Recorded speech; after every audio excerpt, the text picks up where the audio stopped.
very good evening to all of you. I'm sorry there's been a delay because there was some issue with my system, which has now got rectified. So we are in a position to start the class. Shyam or Sayantan, I just wanted to check if my voice and video are clear, and you can see the screen as well. Okay, thank you, Shyam. So let me get started. तो बच्चों board exams are near and I think tension है कि भाई क्या होगा कैसे होगा and a lot of you have a lot of concerns कि भाई this chapter of electric current has certain things where you have clarity but you still have a fear of doing questions. सो आज session में intent मेरा यही है कि मैं आपको कुछ बेसिक चीजें बहुत अच्छे से समझा दूं so that the fear of doing a new question, doing a numerical is of. Numerical का डर मन में नहीं होना चाहिए आफ्टर द क्लास टुडे. ठीक है? So with that I will start because we already have a little less time today due to the delay. So let me get started with the session. तो आज हम बच्चों बात करेंगे about the following things. We'll look at what is a resistance. We'll talk about current, which is rate of flow of charge. We'll look at series and parallel combinations of resistances, and towards the end we'll be talking about power. इन सारी चीजों में questions करना and questions को effectively समझना हमारे लिए बहुत बहुत important है. So that would be the purpose of the session today. Okay. So if I start, then first thing is that we look at the resistance. Resistance को देखेंगे क्या होता है. And if I look at resistance, you know that if I have a circuit, एक circuit है, circuit में battery होती है. Normally battery is a potential difference creator because if I have to have a current flow, पहली चीज I have to have a complete loop complete होना चाहिए और वायर जो है लूप का उसमें कुछ रेजिस्टेंस होगी, राइट. तो ये रेजिस्टेंस हम ऐसे एक टूथ वायर बनाते हैं इस तरह से लाइक आवर टीथ, और ये tooth wire is a resistor. अब नॉर्मली बैटरी जो होती है उसका एक पोटेंशियल डिफरेंस होता है. पोटेंशियल डिफरेंस को हम V लिखते हैं, बट ये पोटेंशियल डिफरेंस है यानी दो पोटेंशियल्स का डिफरेंस. सो नॉर्मली अगर जो उसका पॉजिटिव टर्मिनल है जो लंबा दिखाते हैं उसका पोटेंशियल अगर V1 है, तो नेगेटिव टर्मिनल जिसे हम छोटा सा दिखाते हैं उसका पोटेंशियल कुछ V2 है, और V1 minus V2 equal to V है और V1 ग्रेटर देन V2 है, राइट. तो ये कुछ चीजें हैं जो हमें पता होनी चाहिए. सो V1 इस पॉइंट का पोटेंशियल, V2 इस पॉइंट का potential. Up, when you move in a wire, when you move along a wire, the potential will only change if you come across a resistor or a battery. अगर रास्ते में कुछ नहीं आ रहा तो हर पॉइंट का पोटेंशियल वही होगा जो उससे कनेक्टेड किसी और पॉइंट का है. So this point will also be at a potential V1. In fact किसी भी पॉइंट पे यहाँ मार्क करूंगा potential would B V1 each, क्योंकि बीच में कंडक्टर है और कंडक्टर की वजह से पोटेंशियल डिफरेंस नहीं आता है. So up, let's move like this. So this point also has a potential V1, and finally I reach here. This point is also said to be at a potential V1. Similarly, अगर मैं इस तरफ से आऊँगा, so every point till I encounter a resistor or a battery has to have the potential of this terminal. So इस point का potential हो गया V2. So resistor के across potential है V1 minus V2, and current will always flow from higher potential to lower potential. Current हमारी language में current is the flow of positive charge. अब ये जो रेजिस्टर है इसकी रेजिस्टेंस है which is denoted by capital R, और ये कैपिटल आर तीन चीजों पे डिपेंड करती है which is rho L upon A. Rho क्या है? Rho is the resistivity of a material. Resistivity is how much can the wire which is shown as a resistor here resist the flow of charge through it. तो जो charge flow करना चाह रहा है इसके through उसको ये कितना रोक रहा है फ्लो करने से, that parameter is the resistivity. So resistivity is dependent on material. Material means material of the wire, and it is dependent on the temperature. जितना टेम्परेचर बढ़ता जाएगा उतनी रेजिस्टिविटी बढ़ती जाएगी. सो इसीलिए इलेक्ट्रिकल डिवाइसेस जो होते हैं, when they heat up, their resistance increases and the flow of current becomes more difficult. Right? L, as you can see here, L is the length of the wire. और A जो है, अगर हमारा wire cylindrical है तो A होता है ये वाला area of cross section. So resistance is defined as rho L upon A. अगर हम रेजिस्टिविटी की जगह कंडक्टिविटी यूज करते हैं तो कंडक्टिविटी इज 1 अपॉन रो. तो resistance in terms of conductivity हो जाएगी, रो को मैं लिख सकता हूं कितना, 1 बाई सिग्मा. तो 1 बाई सिग्मा अगर पुट करूंगा इसमें तो हो जाएगी L by sigma into A. सो अगर कंडक्टिविटी दी हुई है तो कंडक्टिविटी के टर्म्स में resistance is L by sigma A. These are some of the things that we need to remember, we need to know. आप अभी इन एक्सप्रेशंस पे E और J, कंडक्टिविटी और जो करंट डेंसिटी है, इन सब चीजों को नहीं ध्यान दीजिए. आपके लिए ये इंपॉर्टेंट है, L क्या है लेंथ, A क्या है एरिया, करंट कैसे फ्लो कर रहा है. Current will always flow from higher potential to lower. Right? So this was all about resistance, and as temperature increases, resistance increases. ये ध्यान रखें. Otherwise it is material dependent. अब हम आते हैं flow of current पे. So जैसे आपने देखा होगा कि let's say if we are living on the 3rd floor and there we have to pump up water, so we get a motor which creates a high pressure at the lower place so that the water is pushed up. So जैसे water या कोई भी liquid always flows from higher pressure to lower pressure. Air always flows from higher pressure to lower pressure because air is also a fluid like water. Current always flows from higher potential to lower potential. और ये potential difference create करने के लिए कुछ चाहिए, और जो device हम यूज करते हैं पोटेंशियल डिफरेंस क्रिएट करने के लिए उसे हम बोलते हैं बैटरी. और सर्किट क्लोज होना चाहिए. अगर कहीं भी सर्किट में ब्रेक है तो आप बैटरी लगा भी दें, अगर कहीं पे स्विच है जिससे आपने ब्रेक क्रिएट कर दिया, current will not flow. Current will not flow. ठीक है? So these are certain things that you need to keep in mind when we are talking about quantities like current. अब हम देखते हैं कि इलेक्ट्रिकल सर्किट पे, as I said, electrical circuit में अगर आप देखें बैटरी लगी हुई है. Let me call this is terminal A, this is terminal B. So अगर पॉइंट कंडक्टर से कनेक्टेड हैं तो हर पॉइंट का नेम हम सेम रखेंगे till we encounter a resistor और एन बैटरी और अ बैटरी. अगर बैटरी नहीं आई तो ये पॉइंट जो इस टर्मिनल का पोटेंशियल है VA वही यहाँ का पोटेंशियल होगा, जो इस टर्मिनल का पोटेंशियल है VB वो यहाँ का पोटेंशियल होगा. नेगेटिव दिखाने का मतलब है this is at a lower potential, and positive दिखाने का मतलब है this side is at a higher potential. तो अगर एक 6 वोल्ट की बैटरी है तो इसका जो हायर पोटेंशियल टर्मिनल है उसका पोटेंशियल 6 हो सकता है, लोअर टर्मिनल का पोटेंशियल 0 हो सकता है, ताकि 6 माइनस 0 इज इक्वल टू 6 है. सिमिलरली जो इसका हायर पोटेंशियल टर्मिनल है जिसे हम VA बोल रहे हैं, जिसके पोटेंशियल को, लोअर टर्मिनल पोटेंशियल जिसको VB बोल रहे हैं, ऐसा भी हो सकता है कि इसका पोटेंशियल 9 हो तो लोअर पोटेंशियल टर्मिनल जिसे आप नेगेटिव बोल रहे हो उसका पोटेंशियल 3 होगा, क्योंकि 9 माइनस 3 भी कितना आएगा, 6 आएगा. आई एम सॉरी ऊपर में 0 लिख गया हूँ, वो 6 लिखना चाहिए. सो 6 वोल्ट बैटरी का मतलब ये नहीं है कि पॉजिटिव टर्मिनल का पोटेंशियल +6 है और नेगेटिव का 0 है. नेगेटिव टर्मिनल का पोटेंशियल भी एक पॉजिटिव वैल्यू हो सकता है, बट वो अगर 6 वोल्ट बैटरी है तो हायर पोटेंशियल टर्मिनल से 6 वोल्ट्स कम होगा नेगेटिव टर्मिनल का potential. That is what it means.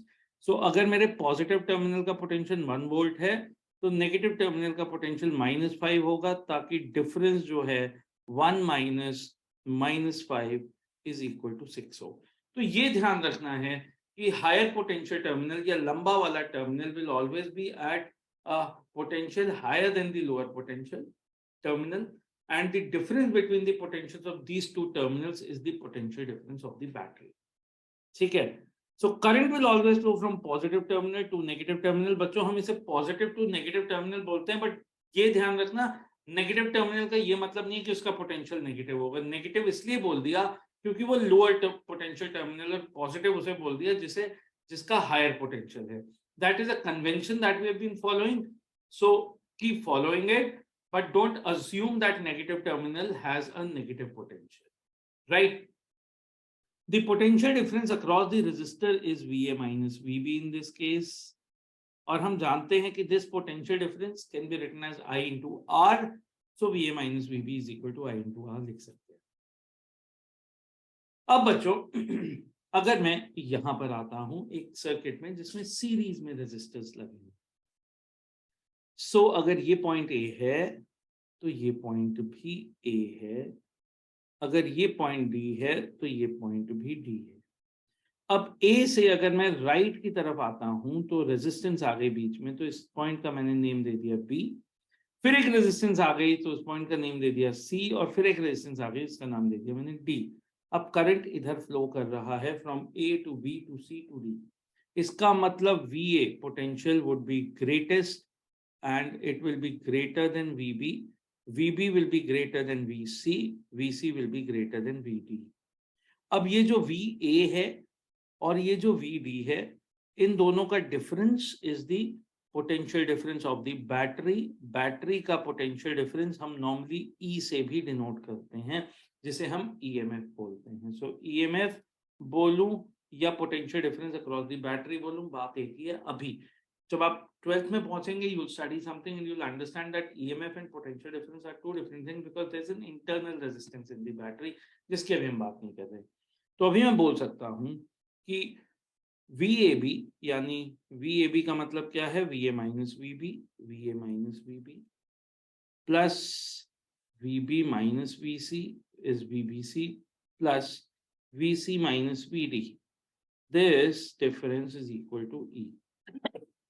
ठीक है, आप बोलोगे ये कैसे लिख दिया सर आपने, मैं कहूंगा यार बहुत सिंपल बात है, ध्यान से ध्यान देना ताकि आपको समझ में आ जाए। ऐसा करते हैं, VA माइनस VB आपके हिसाब से क्या होगा? आप कहोगे सर अगर I करंट फ्लो कर रहा है तो VA minus VB is equal to I into R1। I say great, बिल्कुल सही कह रहे हो। फिर हम आते हैं सेकेंड रेजिस्टर पे, उसके हायर पोटेंशियल का हायर एंड का पोटेंशियल VB है और लोअर एंड का पोटेंशियल VC है। So VA minus VC is equal to IR2, आप कहोगे ये भी ठीक है। फिर हम बात करेंगे VC माइनस VD की, VC माइनस VD कितना है, वो भी I इंटू R3 है। अब मैं कहूंगा तीनों को ऐड कर देते हैं तो क्या मिलेगा, तो आप कहोगे अच्छा अब पंगा हुआ, अब VB gets cancelled, VC gets cancelled if I add them, and what you get is VA minus VD, which is equal to I R1 plus I R2 plus I R3, और ये VA minus VD कुछ और नहीं है बल्कि E है। So I hope now you've understood how we got this particular equation, which is this equation, and then we can say that I into R1 plus R2 plus R3 is equal to E। हम यहां तक पहुंच गए, ठीक है बच्चों, पहले आप यहां तक नोट कर लीजिए, फिर हम आगे बढ़ते हैं।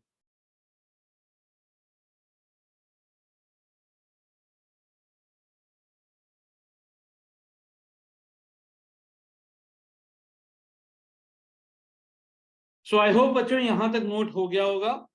Now once you've done this, I have to find that if I replace all these resistances by a single wire, what should be the resistance of that single wire? So अगर मैं बच्चों इन सब रेजिस्टेंसेस को हटा दूं और एक single resistance लगाऊं इनकी जगह पे, जिसे मैं R इक्विवेलेंट बोल रहा हूं, and I connect it to the same battery,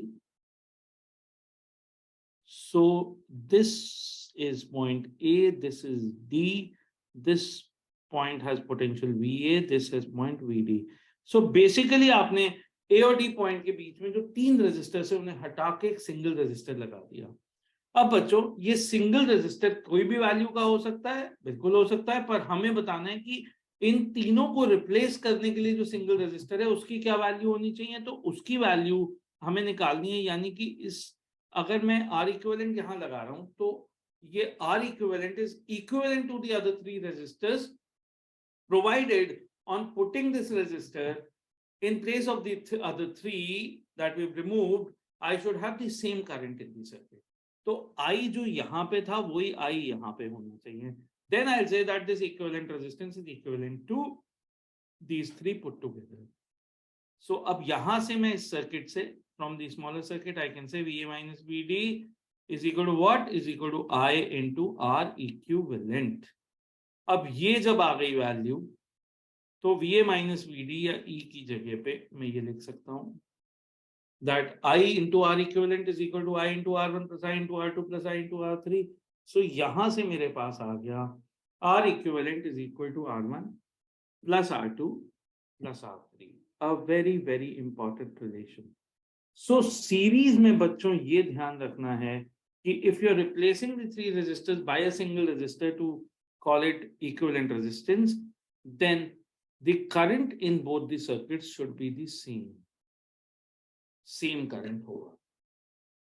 And I hope जो मैं sorry last slide में बता रहा था वो भी आपको ध्यान है कि अगर रास्ते में कोई और वायर नहीं आ रहा है, so if the positive terminal is being called A, तो वहां से कंडक्टर जहां तक लगा हुआ है सर्किट में सब पॉइंट्स A हैं, सबका पोटेंशियल सेम है, VA.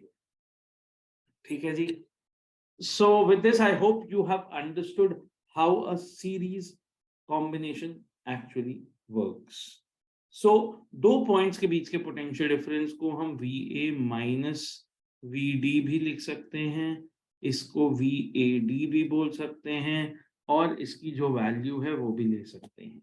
So whatever is the value here, it is E here, तो E लिख देंगे, otherwise nomenclature naming ऐसे कर सकते हैं. That's about series resistors. Now let me move to a parallel combination. When you see a parallel combination, same battery, let me call this point as A. So I'll call this point also as A, this point also as A, this also as A, this also as A. Now, if I go across the lower wire, the point after the resistance would be given another name B. So there's no resistance here. So this will also be called B. This will also be called B. And hence this is also called B. And hence this is also called B. ठीक है बच्चों.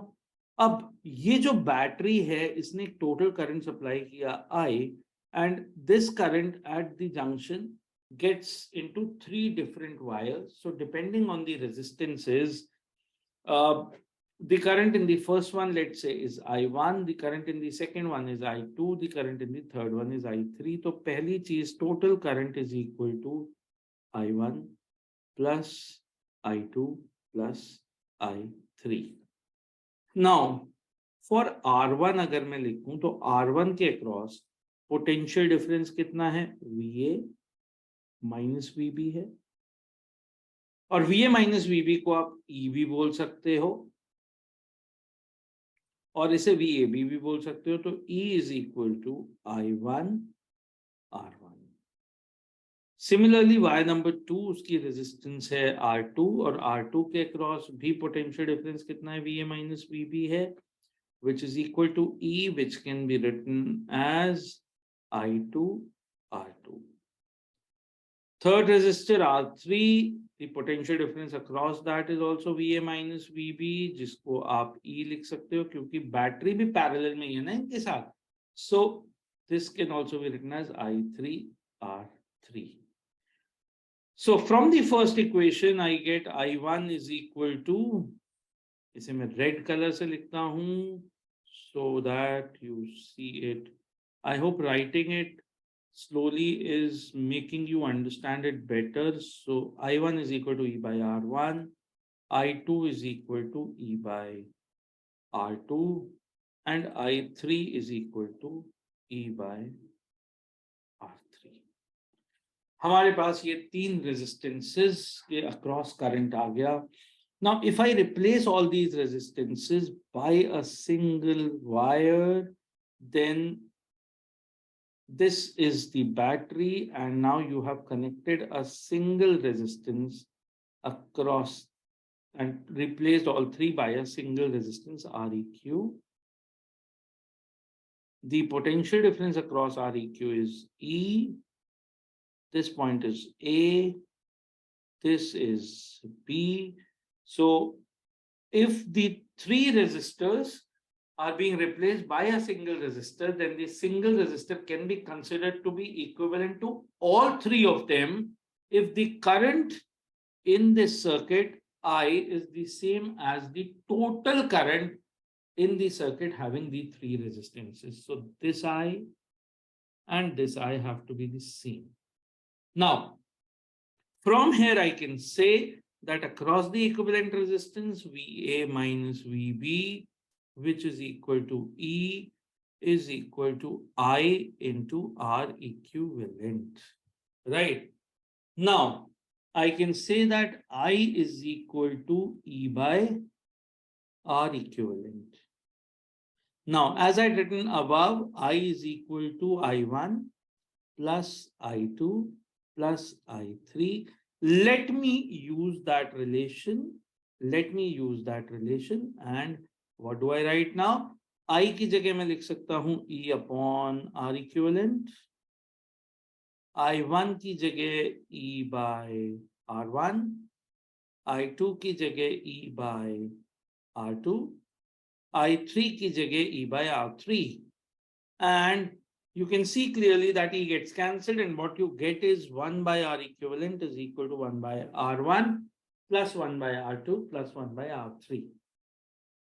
Okay, please take 2 minutes to note it down properly because it is very, very important to understand this.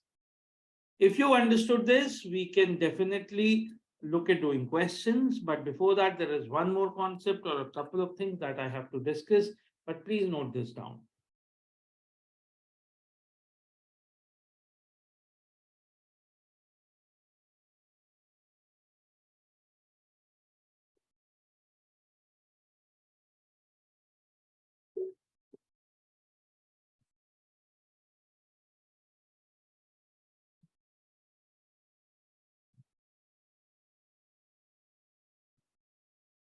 So if you've understood this, you can see that for two parallel resistors, one important thing is that 1 by R equivalent, as I said, will be equal to 1 by R1 plus 1 by R2. So from here I can say 1 by R equivalent is equal to, अगर मैं LCM ले लूं R1 R2 तो ऊपर आ जाएगा R2 plus R1 upon R1 R2. So then I can say R equivalent is equal to R1 R2 divided by R1 plus R2.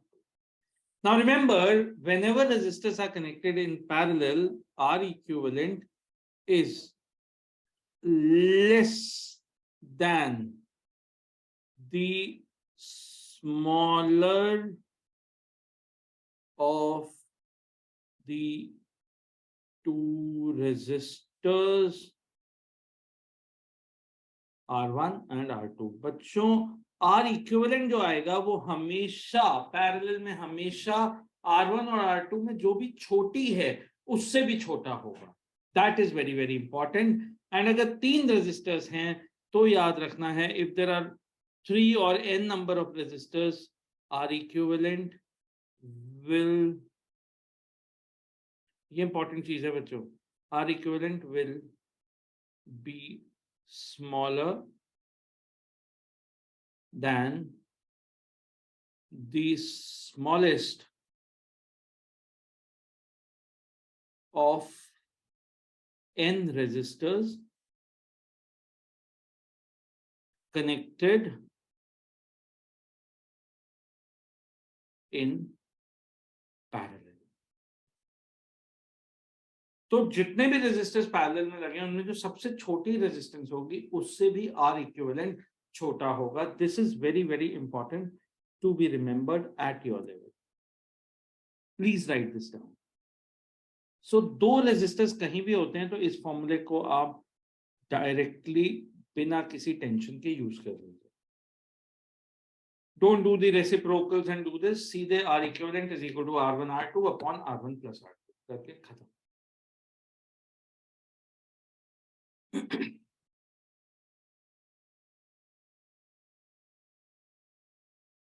ठीक है बच्चों, होपफुली यू अंडरस्टूड। अब आते हैं हम एक और चीज पे, power. Whenever a resistor is connected to a battery, the battery makes the current move through the resistor, and in the process the battery has to supply energy. This energy supplied by the battery per unit time is called the power delivered by the battery, and this power is consumed by the resistance. So consumed in the circuit by whom? By the resistance.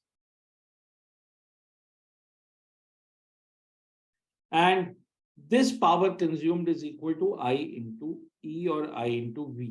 So power का general formula हो गया V into I और E into I, depending on कि आप उस potential difference को क्या बोल रहे हो, बैटरी के potential difference को V बोल रहे हो या E बोल रहे हो। अब this P can be written as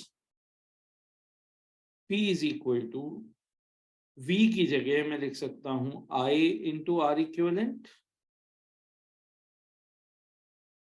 into I हो गया, तो ये हो गया I square into R equivalent, या आर ही लिख देते हैं इसे। आर इक्विवेलेंट से तुम लोग कंफ्यूज ना हो जाओ कि यार ये आर इक्विवेलेंट क्या है, तो let's call it R only.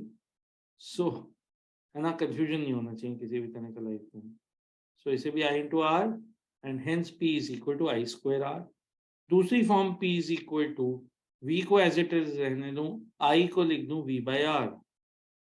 सो एक और फॉर्मूला हो गया V square by R. So power के तीन फॉर्मूले हो गए, एक हो गया E इंटू आई, एक हो गया वी स्क्वायर बाय आर और एक हो गया आई स्क्वायर आर।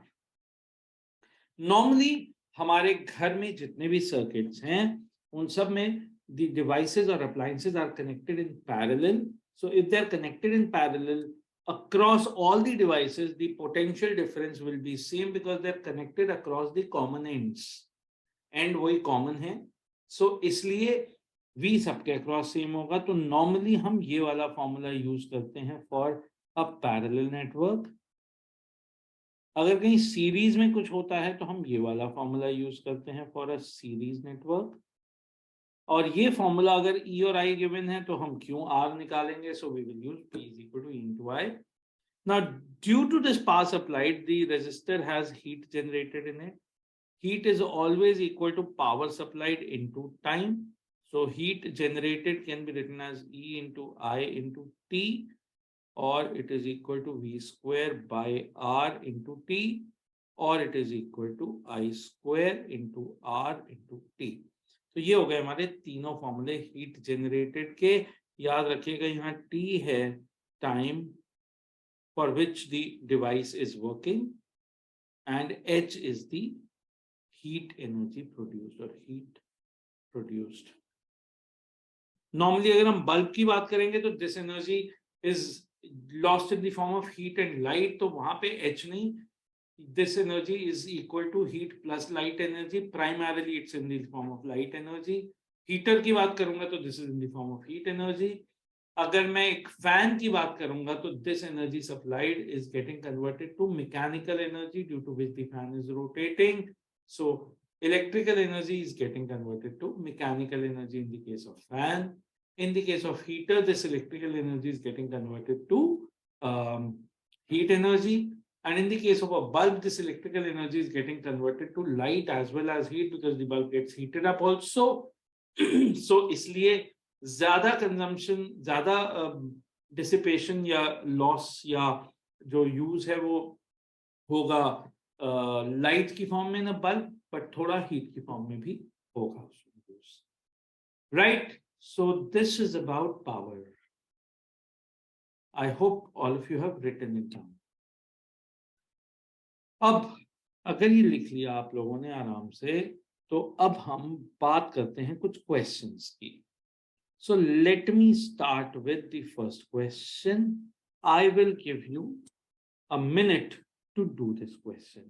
सिंपल क्वेश्चन है, तो 1 मिनट का टाइम मैं आपको देता हूं, आप इस क्वेश्चन को ट्राई कीजिए and we'll discuss it in a minute.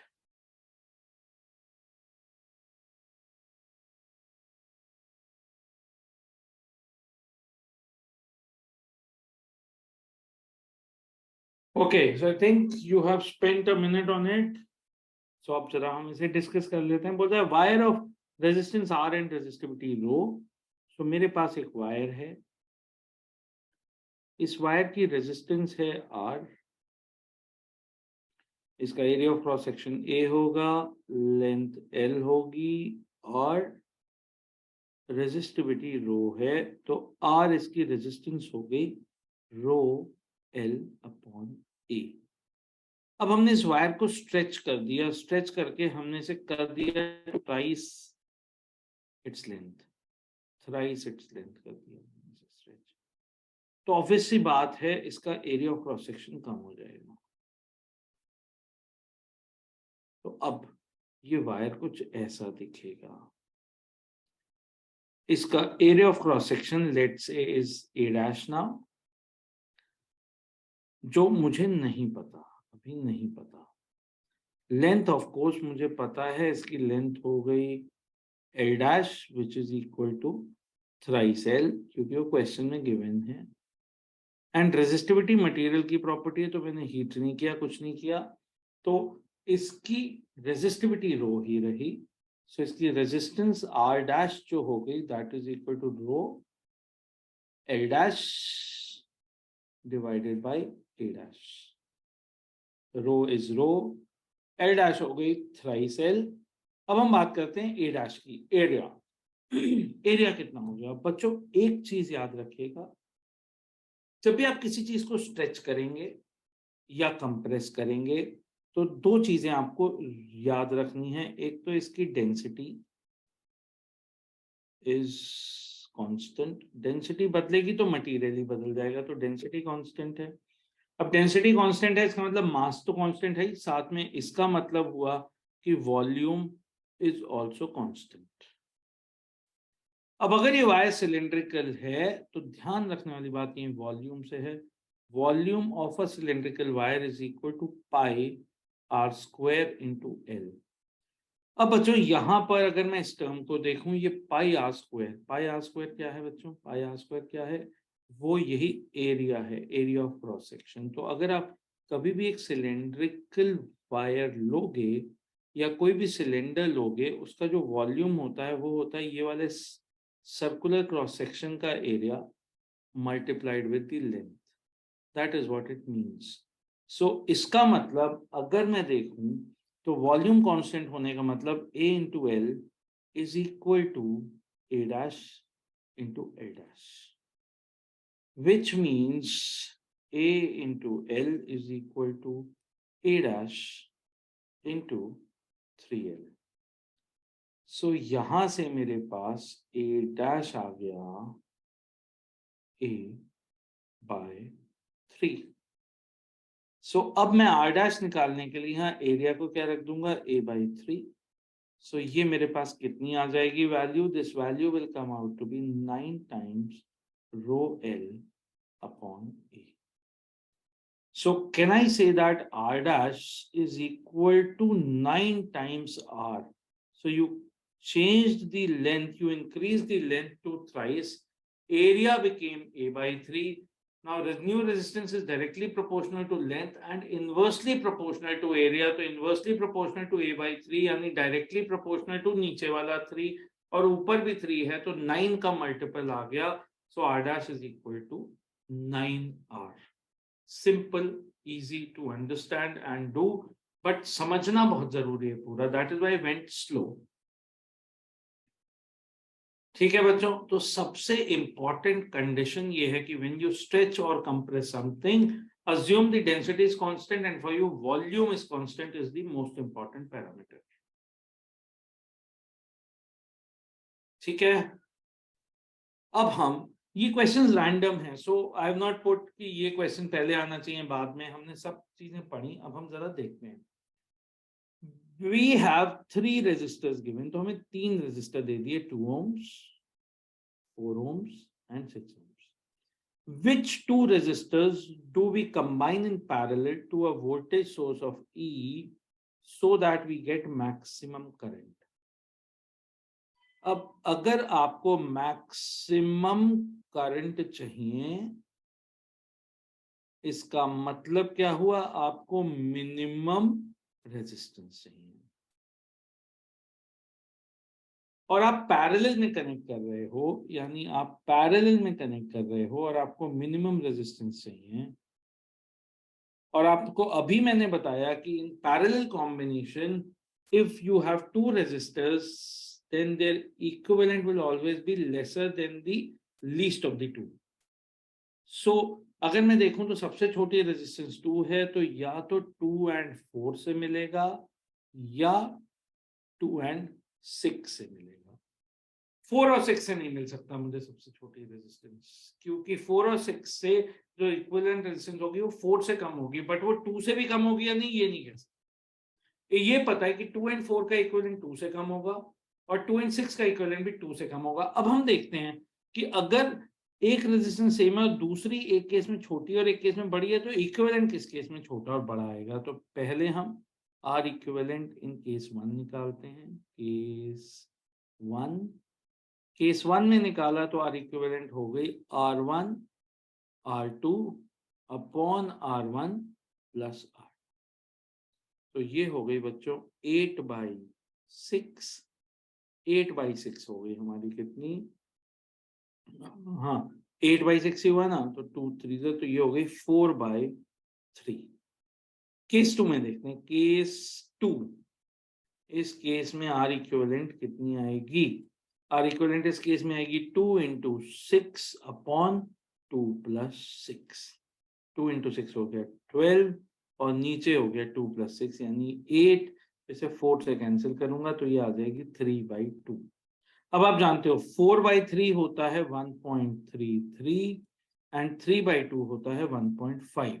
कौन सी वैल्यू छोटी है, 1.33। इसका मतलब अगर मुझे दो रेजिस्टेंस, अगर एक रेजिस्टेंस सेम भी दी हुई है 2, साथ वाली रेजिस्टेंस अगर कम है तो कॉम्बिनेशन 2 से तो कम आएगा ही, बट इन दोनों कॉम्बिनेशन में भी सबसे कम आएगी। So that is why the answer here will be 2 and 4 का combination is the best combination to get maximum current। ठीक है बच्चों, simple, easy and doable, right? If you want to note it down, want to do something, please do it. I should have waited for a minute. I'm sorry, I moved to the next question. Wait कर रहा हूँ, आप लिख लीजिए।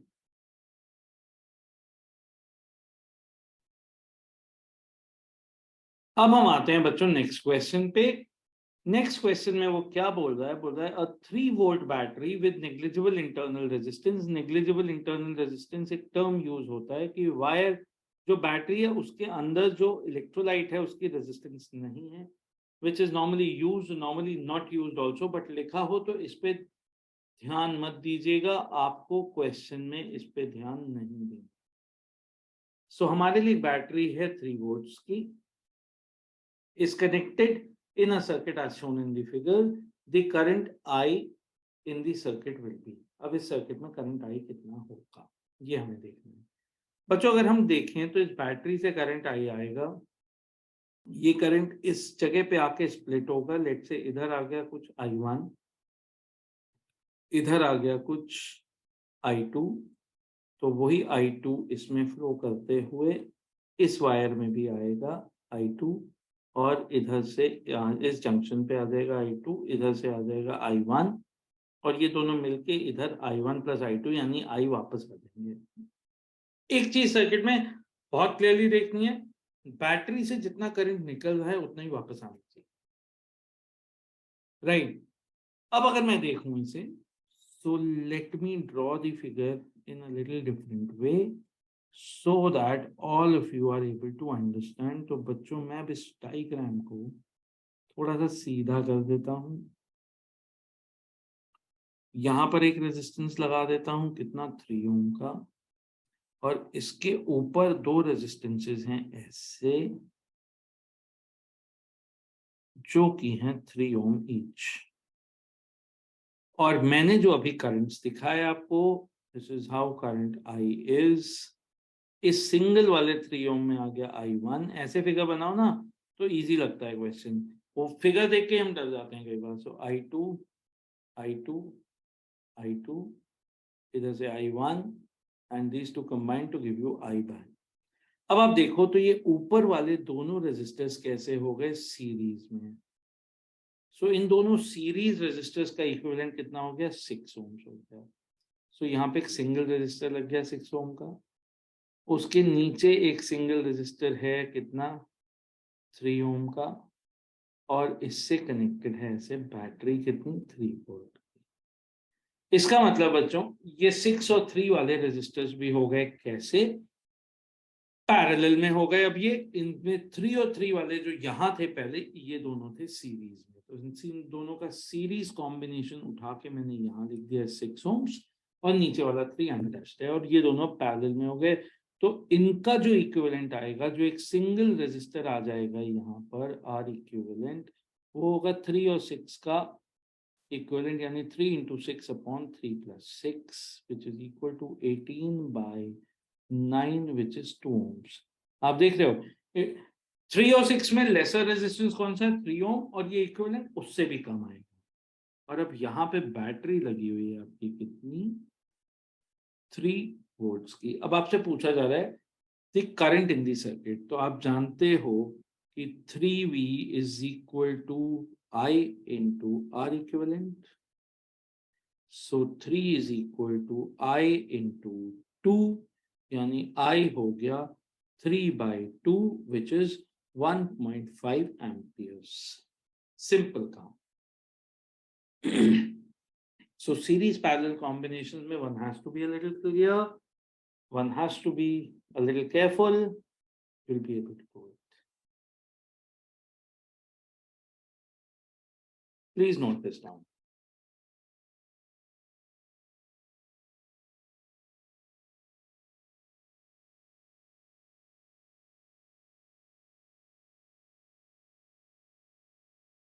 अब बढ़ते हैं आगे।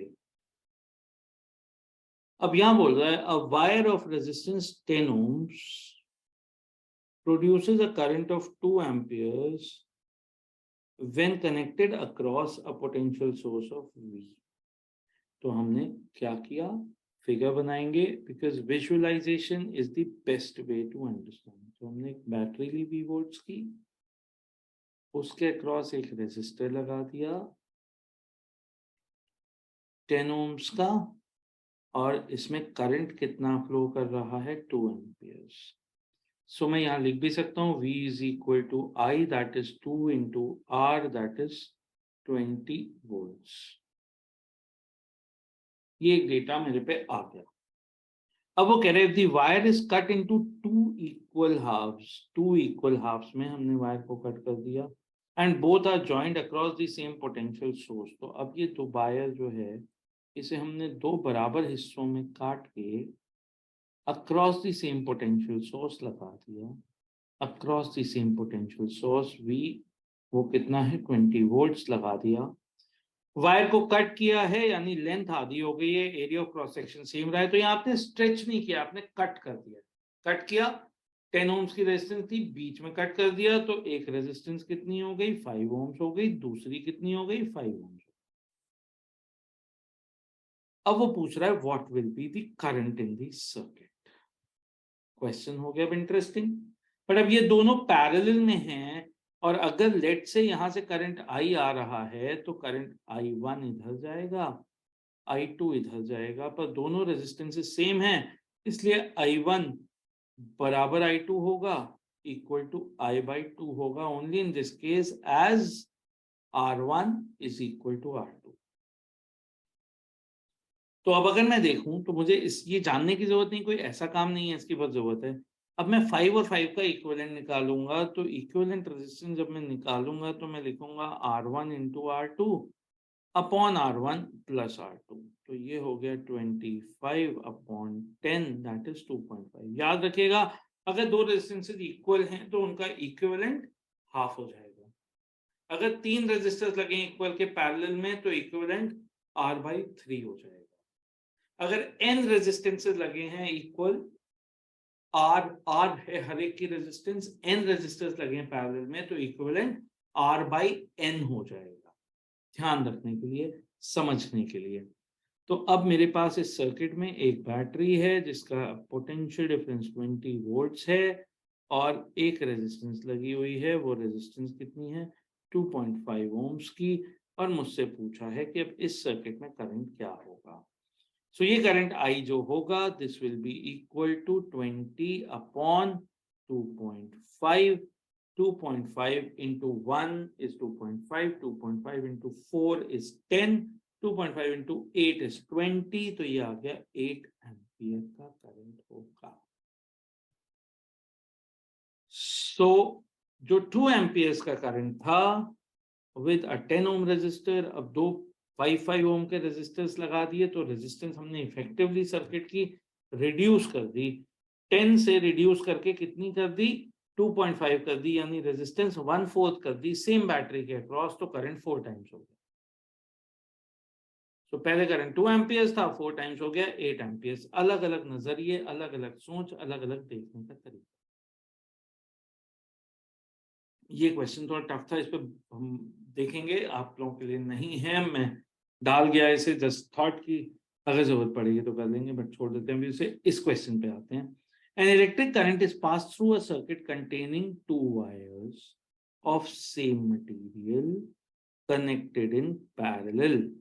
If the lengths and radius of the wires are in the ratio L1 upon L2 is equal to 4/3, R1 upon R2 is equal to 2/3, then the ratio of currents passing through them is। अब बच्चों हम जानते हैं R is equal to rho L upon A, area होता है pi into are square.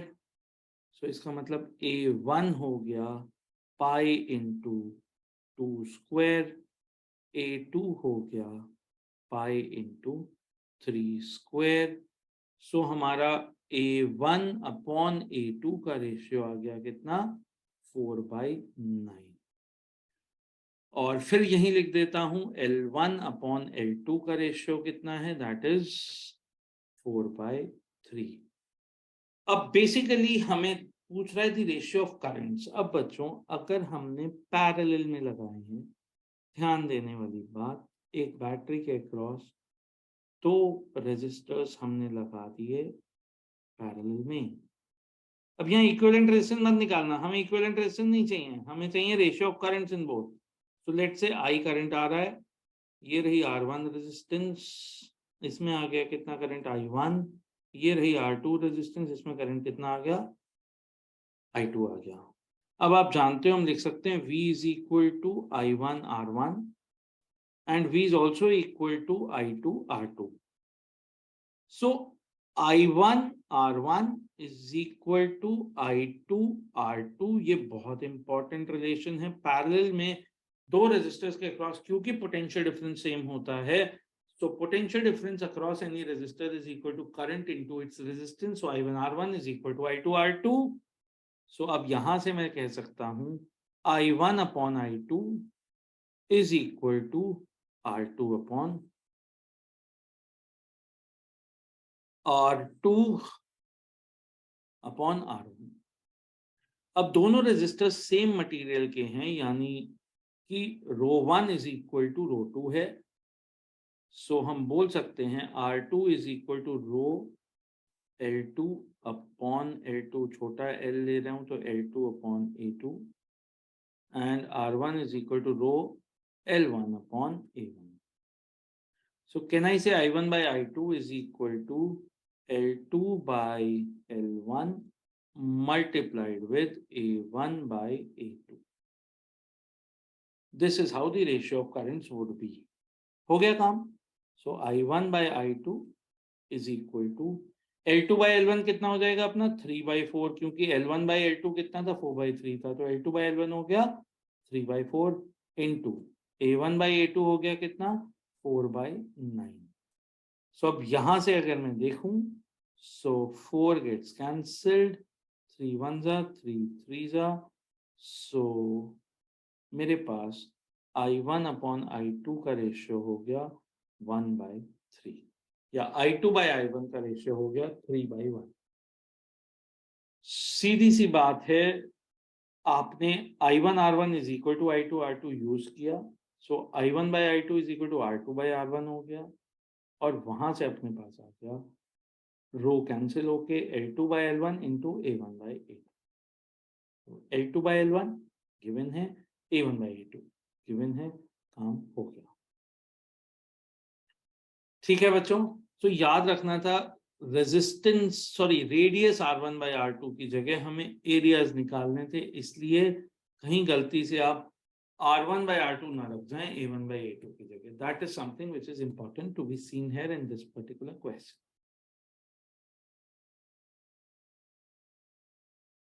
अब हम आते हैं नेक्स्ट क्वेश्चन पे, जो कि बल्ब पे बेस्ड है।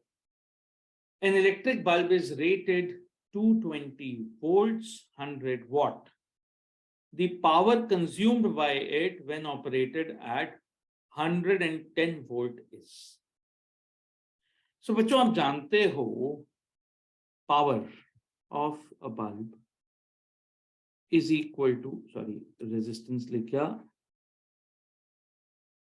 power of a bulb is equal to what? V square by R और I square into R और V into I। अब मैं कौन सा फॉर्मूला यूज करूं? सबसे पहली चीज, मुझे गिवन क्या क्या है? मुझे गिवन है ये पहला, लेट से दिस इज V1, ये बाद में मुझे गिवन है दिस इज V2, ये गिवन है P1, और मुझसे पूछा है P2 इन द क्वेश्चन। ठीक है, अब आप जानते हो एक ही चीज है बल्ब की, चाहे आप कहीं भी कनेक्ट कर दो, what is it that will not change for the bulb? So for a bulb, one thing that cannot change is resistance.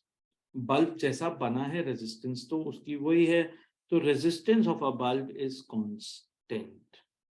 Resistance constant है, बाकी V के टर्म्स में बात हो रही है, तो हमें R का एक फॉर्मूला मिला which is V square by P। तो क्या मैं कह सकता हूं, R in the first case is V1 square by P1, and in the second case it will be equal to V2 square by P2, है ना बच्चों? क्योंकि R दोनों केस में सेम रहनी है बल्ब की। सो मैंने ये लिख दिया। अब इसको मैं अगर इक्वेट कर रहा हूं तो V1 स्क्वायर का मतलब हुआ 220 इंटू 220 डिवाइडेड बाय P1 का मतलब हुआ 100 is equal to V2 square यानी 110 multiplied with 110 divided by P2। सो अब यहाँ पे हम जो कुछ कैंसिल हो रहा है कर देते हैं। 110 1 जार, 110 2 जार, 110 1 जार, 110 2 जार। सो अब मैं यहाँ से बोल सकता हूँ कि this implies that 4/100 is equal to 1/P2, यानी P2 is equal to 100/4, that is 25 watts. So एक 100 वॉट का बल्ब अब एक्चुअली 1/4 पावर कंज्यूम कर रहा है, दैट इज 25 वॉट्स, और इसलिए उसका जो ग्लो फील होगा आपको वो भी 1/4 फील होगा।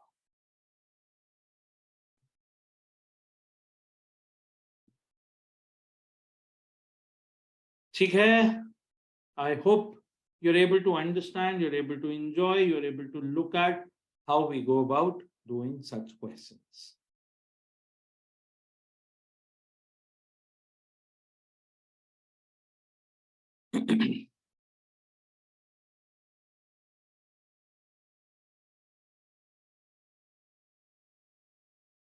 अब बच्चों हम आते हैं नेक्स्ट क्वेश्चन पे, and please devote 2-3 minutes to do this question.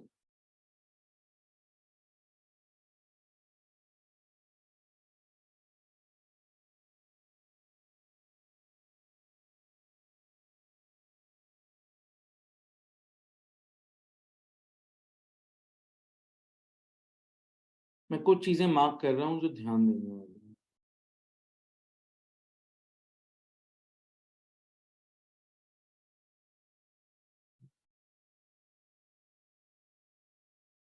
If any one of you is doing it and has the answer, please share it in the chat box. We'll be really happy to know that, and it will be good. है ना? अच्छा, अगर हम ठीक करते हैं, कुछ भी कर लेते हैं, अच्छा लगता है, तो हम खुश होते हैं. So हम सब मिलके खुश हो लेते हैं. Please try it out.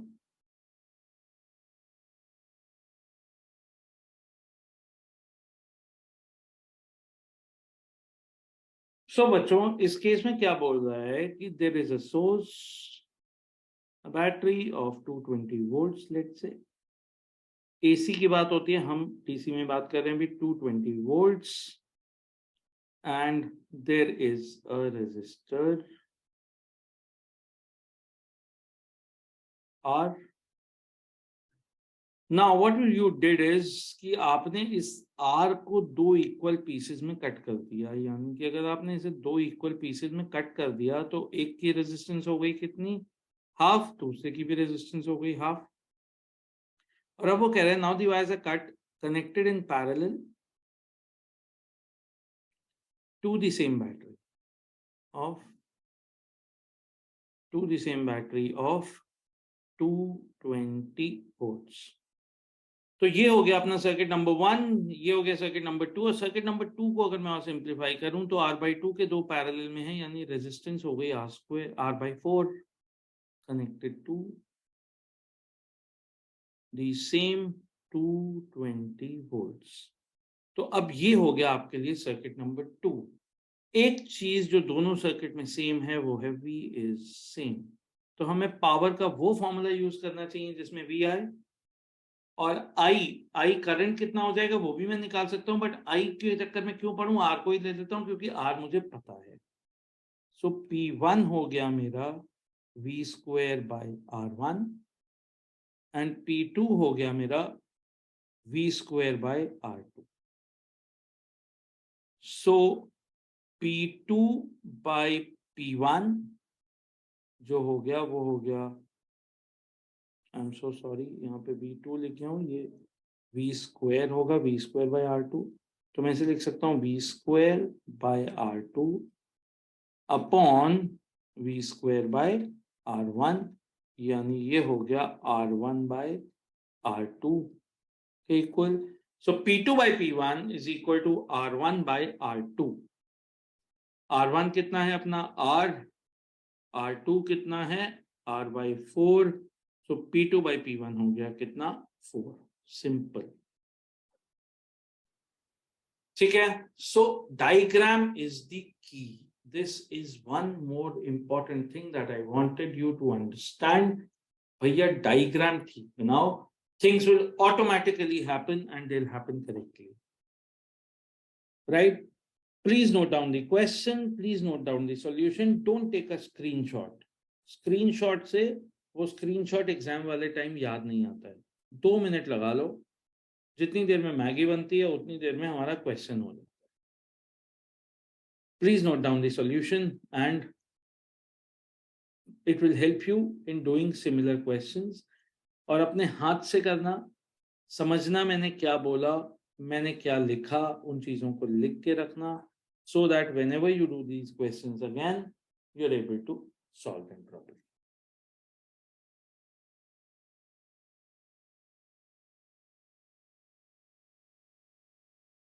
ये भी एक बड़ा इंटरेस्टिंग क्वेश्चन है. It says 3 bulbs of equal resistance, यानी कि bulb 1, this is bulb 1 by the way, इसकी रेजिस्टेंस R है. This is bulb 2, इसकी भी रेजिस्टेंस R है. This is bulb 3, इसकी भी रेजिस्टेंस R है.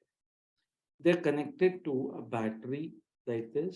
how will the brightness of B1 be affected if either of B2 or B3 get fused? अब देखो बच्चों, पहले हम इस केस में डायग्राम बनाते हैं। तो हमारे पास सिचुएशन क्या है, हमारे पास एक बैटरी है, उस बैटरी से कनेक्टेड है बल्ब नंबर 1 और फिर बल्ब नंबर 2 और बल्ब नंबर 3 है पैरेलल में। तो अगर मैं ऐसे दिखाऊंगा तो आपको होगा कंफ्यूजन। क्योंकि एक बल्ब सीरीज में और दो उसके साथ पैरेलल में है अक्रॉस दी बैटरी, तो सबसे पहला काम आप दिखाओ ऐसे फिगर को। This is your bulb 1, resistance कितना है R। इसके बाद दो बल्ब हैं पैरेलल में, this is bulb 2, resistance is R, and you have bulb 3, resistance is R। ये दो बल्ब पैरेलल में, बल्ब 1 उनके साथ सीरीज में, और ये है हमारा सर्किट नंबर 1। दूसरे केस में हमने क्या किया, बैटरी तो सेम रही, बट अब बल्ब 1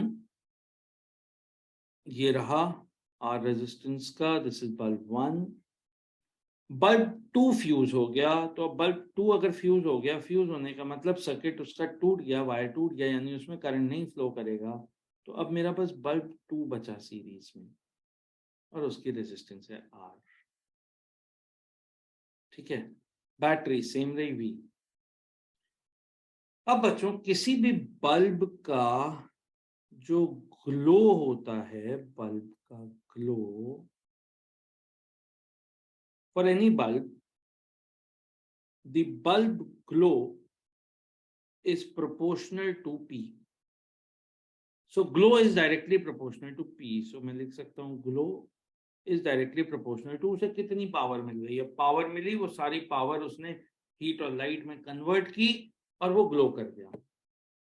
अब अगर हम देखें तो लेट से इस केस में करंट I आ रहा था, सो बल्ब 1 के अक्रॉस जो पावर कंज्यूम हो रही थी P1, that was equal to I² into R। Bulb second वाले केस में, बल्ब इस सर्किट में अगर करंट हो गया कुछ I', तो पावर यहां पे हो गई कितनी, P2 is equal to I' into R, क्योंकि बल्ब 1 की रेजिस्टेंस तो सेम ही रही।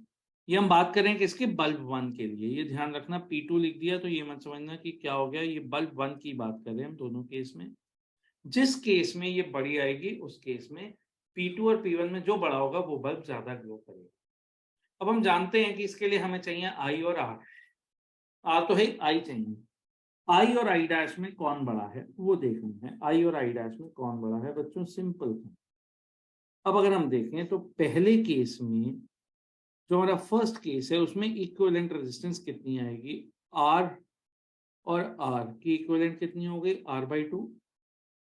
सो यहाँ पे R रेजिस्टेंस और इन दोनों की जगह कितनी रेजिस्टेंस हो गई, R/2 connected to the battery. ये हमारा केस 1 है। दूसरे वाले केस में R और R है, तो 2R हो गई connected to the same battery. और इस केस में करंट I है, इस केस में I' है।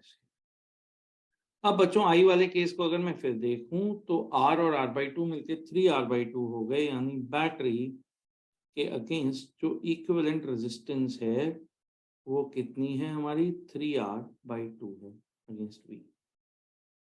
अब देखो बच्चों, और इस केस में करंट I है। अब आप जानते हो कि V is equal to I into 3R/2, और दूसरे सर्किट से V is equal to I' into 2R। सीधी बात है। आप दोनों को डिवाइड कर दो तो आ गया इधर 1 is equal to 3/2 IR upon 2 I'R। So 1 is equal to 3/4 I upon I'. So 4I' is equal to 3I. 4i dash equal to 3i का मतलब कौन बड़ा है, i dash बड़ा है कि i बड़ा है?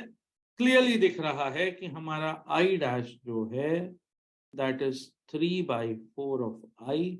इसका मतलब i dash is less than i. It means p2 is less than p1.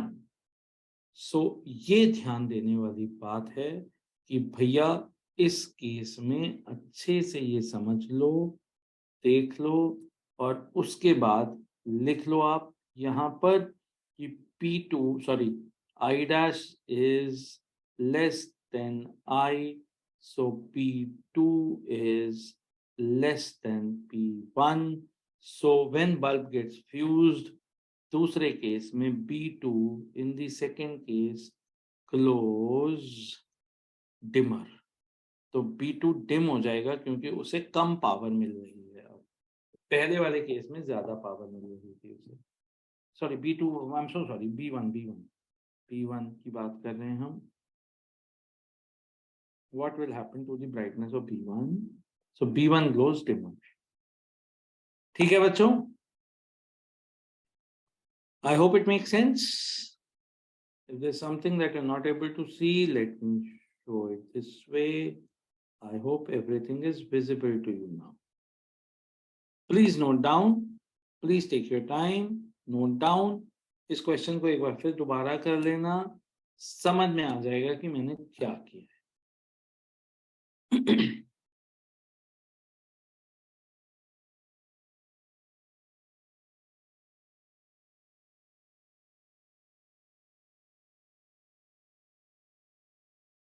I hope this is visible to everyone, visible properly. If you missed the question, this is how the question looks along with its solution.